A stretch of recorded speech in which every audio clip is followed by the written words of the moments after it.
ओम महाकाल्यै नमः। ओम महालक्ष्म्यै नमः।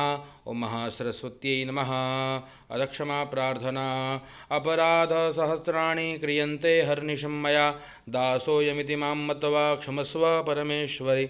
आवाहन न जानामि विसर्जनं पूजां चैव न जानामि क्षम्यतां परमेश्वरि। मन्त्रहीनं क्रियाहीनं भक्तिहीनं सुरेश्वरि। यत्पूजितं मया देवी परिपूर्णं तदस्तु मे। अपराधशतं कृत्वा जगदम्बेति चोच्चरेत् यां गतिं समवाप्नोति न तां ब्रह्मादयः सुराः। सापराधोऽस्मि शरणं प्राप्तस्त्वां जगदम्बिके।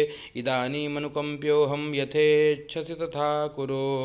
अज्ञानाद् विस्मृतेर्भ्रान्त्या यन्नूनमधिकं कृतं तत्सर्वं क्षम्यतां देवि प्रसीद परमेश्वरि। कामेश्वरि जगन्मातः सच्चिदानन्दविग्रहे गृहाणार्चामि मां प्रीत्या प्रसीद परमेश्वरि।